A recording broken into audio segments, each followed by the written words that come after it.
These are the things that we can really attach ourselves to. Integrity, clarity, authority. You're already doing it. Just like with the story, creating the story for yourself. Where'd you go? Oh, there you are. And you're already starting to story integrity. What could that be for storytelling? Clarity, yeah, that makes sense. Authority, that's interesting. So let's go start with integrity. That, by the way, is how you pronounce it. It's a noun.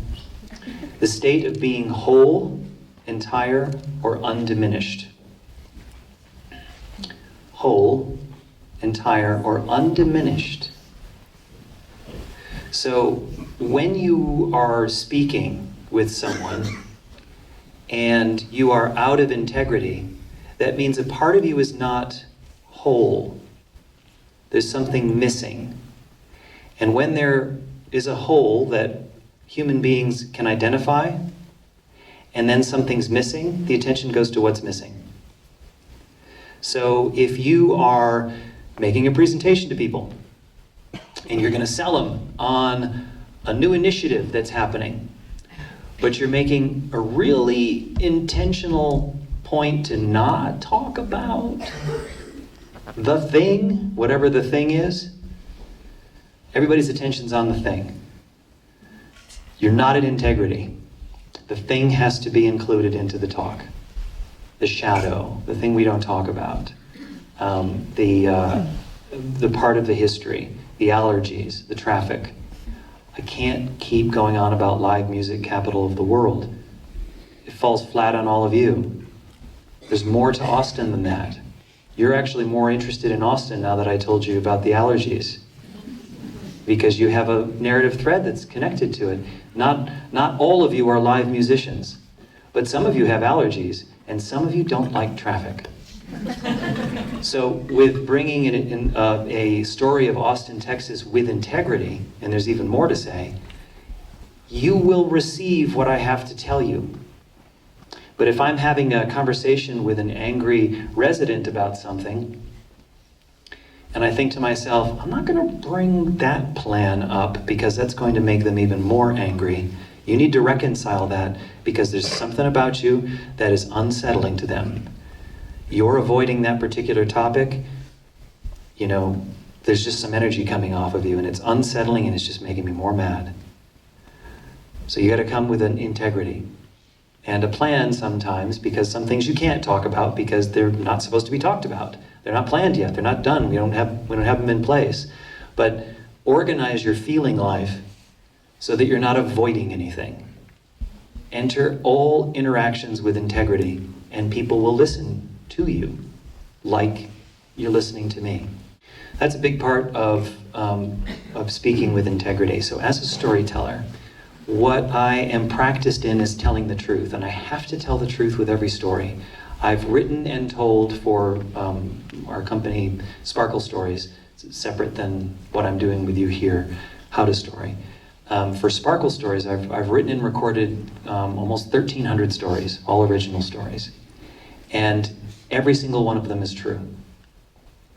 What I mean is, when I tell those stories, a 5-year-old will accept it and will actually engage with and sit in the foundational truth of that, rather than the detail of the octopus that suddenly takes flight or whatever. I don't actually have a story about an octopus that suddenly takes flight, but as an example, that would be jarring to someone who is a zoologist.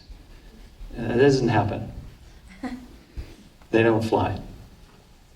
But within the context of a true story about,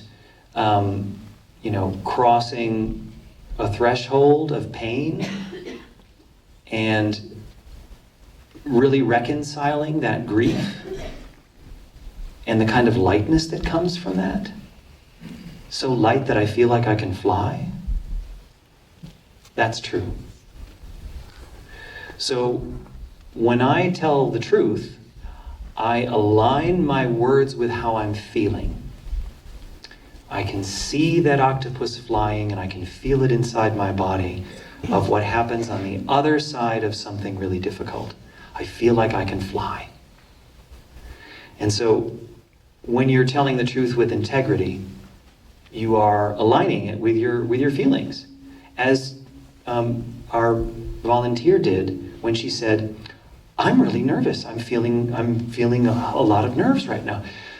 She was telling the truth, and you felt that. It was aligned with her feelings instead of, like, say, for instance, she was standing before a 6-year-old and saying, it's fine. It's fine. No, there's nothing to worry about. We're going to be fine. I know the fire drill's going off right now. Everything's fine. Just follow me. That child is going to see all that panic coming off of that adult, and they're saying it's fine, and that dissonance makes more anxiety. So there's integrity for you. Authority is very pleasant. So there's a description of what authority is. Home in on the word conviction. You all really do have authority because you're good at what you do. You have a particular purview. You have a certain thing that you do, and you do it every day, and you get better at it every day because you want to. And you want to do a good job.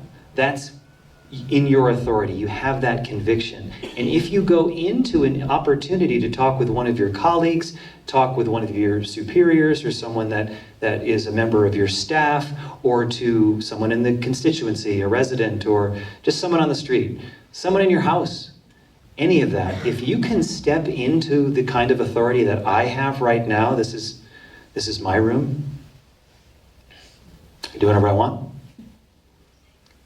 That kind of, I realize it's a privilege to talk to you.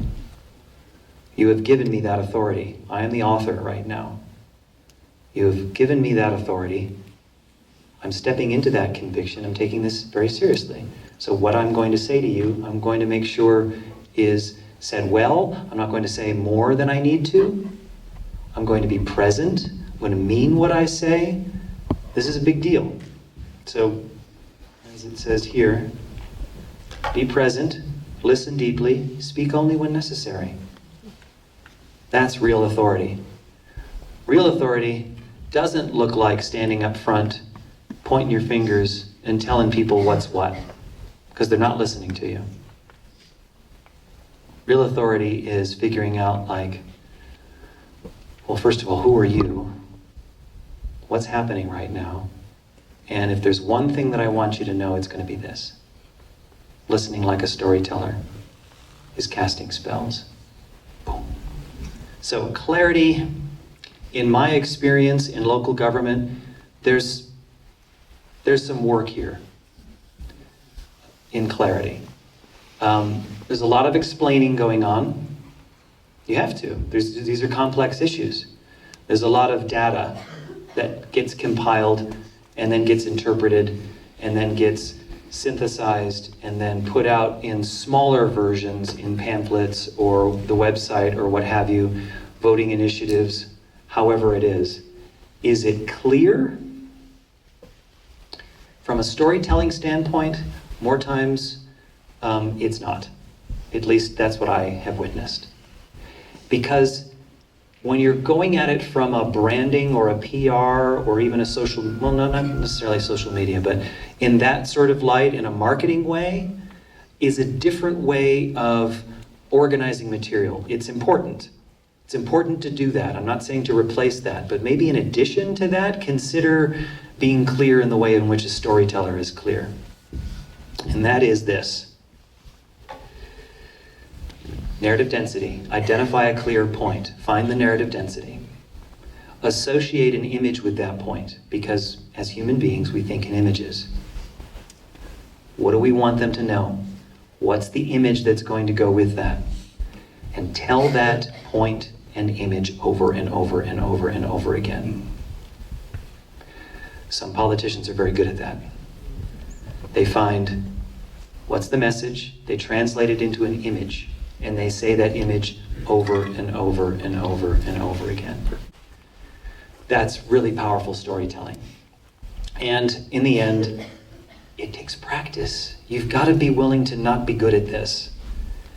You've got to keep at it, keep at it, Keep practicing. You'll get better identifying what is narratively dense for them and you, finding the right image in a second without preparation.